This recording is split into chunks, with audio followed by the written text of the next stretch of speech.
안녕하세요. 오늘 우리는 엔자임이라는 거에 대해서 알아보도록 할 거예요. 엔자임이라고 하는 거는 다른 말로 효소를 말하는 거죠. 그래서 생체 내에서 일어나는 여러 반응을 촉매하는 단백질이에요. 효소라는 말은 요즘 우리가 주변에서 건강에 좋다거나 발효식품에 많다거나 자주 듣곤 있는데요. 효소가 있어야만 인간은 생체 내에서 여러 대사활동을 할 수 있고 식품 가공에서도 다양한 성분을 합성하거나 분해해서 새로운 건강기능성 제품을 개발할 수 있는 거예요. 효소는 크게 6가지가 있다고 보면 될 것 같아요. 1번 옥시도 리덕테이즈는 산화 환원 반응을 이용하는 것으로 산소를 더하거나 빼고 수소를 더하거나 빼고 이중결합을 단일결합으로 환원시키는 등의 반응을 촉매하는 효소예요. 2번 트랜스퍼라제는요. 여기 위치가 변경되었죠. 글루코스, 아민 그룹, 포스페이트 그룹 등 필수 구조들을 옮겨주면서 새로운 물질을 합성하는 효소고요. 3번 하이드롤레이시스는 물을 이용해서 분해하거나 물이 없는 환경에서 합성을 촉매하는 가수분해 효소입니다. 4번은 분해와 합성, 말 그대로고요. 아이소머레이즈는 이렇게 위치를 바꿔주는 거, 그래도 라이가이즈 이런 것들이 있죠. 엔자임이라고 하는 거는 다양한 반응을 촉매를 하는데 왜 이러한 역할을 할 수 있게 되었는가라고 efficient와 selective라는 특징 때문이에요. efficient 하다고 하는 말은 반응 속도를 굉장히 빠르게 해준다는 말이죠. 바로 activation 에너지를 낮춰주면서 속도를 높여주는 거예요. 액티베이션 에너지는 기질의 free 에너지 레벨과 트랜지션 스테이트의 free 에너지 레벨의 차이를 의미를 해요. 액티베이션 에너지가 높을수록 트랜지션 스테이트로 올라가기가 힘들어져요. 액티베이션 에너지가 높다는 말은 트랜지션 스테이트의 분자 구조가 불안정하다는 말이죠.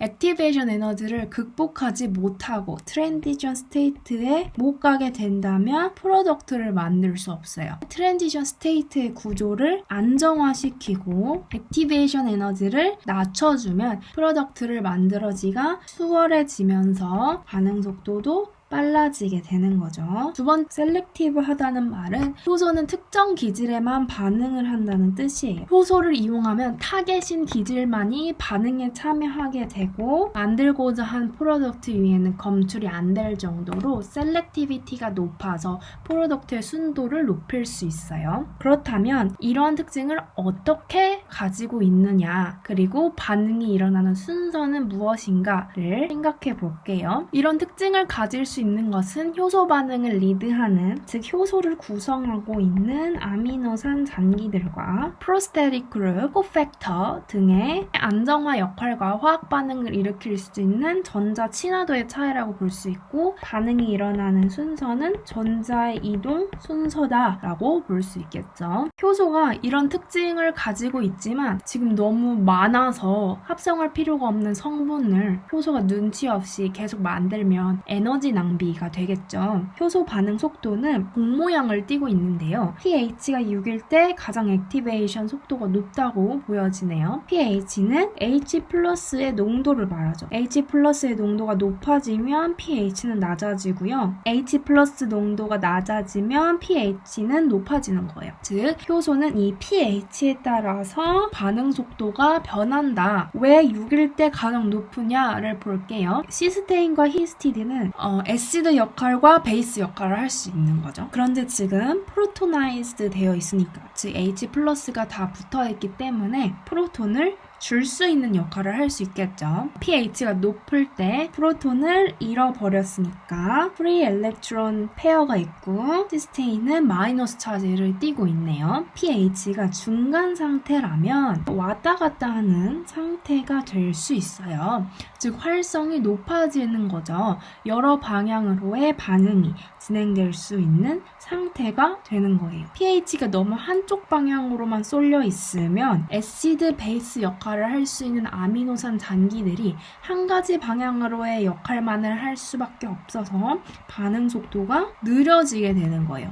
그래서 효소 반응 속도가 pH에 따라 동형 모양을 보이게 되는 거예요. 여러분 느낌 아시겠죠? 이제까지 효소가 무엇인지, 효소에게 영향을 끼치는 것은 무엇인지 알아보았는데요. 그렇다면 효소 메커니즘에서 세 가지 화학 반응을 보면 좋을 것 같아요. 첫 번째는 애시드 베이스 카탈리시스입니다. 우리가 효소 반응이라고 하는 것, 결국 화학 반응이라고 하는 것은 전자 이동이거든요.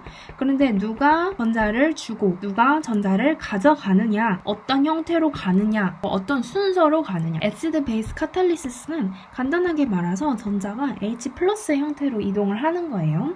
사실 얘는 전자가 없는 거죠. 프로톤이 하나 있는 상태예요. 프로톤을 주는 역할, 프로톤을 받는 입장. 이 주는 입장을 바로 애시드, 산이라고 하는 거고요. 받는 입장, 베이스, 염기라고 해요. 만약 효소가 애시드 역할을 했으면 반드시 다음 반응에서는 베이스 역할을 해야 돼요. 전자가 왔다 갔다 하면서 반응이 진행이 되는 거죠. 그렇다면 누가 이 프로톤을 뺏을 수 있느냐? 이거를 우리가 일종의 공격력이다 라고 표현을 할 건데, 누가 공격력을 가질 수 있느냐라고 한다면 액티베이트 되어 있거나 또는 free electron pair가 있는 친구들이 이런 공격력을 가질 수 있어요. 두 번째로 볼 것은 oxidation reduction catalysis예요. H- 형태로 이동한다라고 보면 될 것 같은데, H-는 전자가 두 개죠. 전자를 잃는 쪽이 산화된다 그러고 전자를 받는 쪽 환원된다 라고 그러는 거예요. O에서도 일어나죠. 얘는 반대로 O를 얻는 쪽,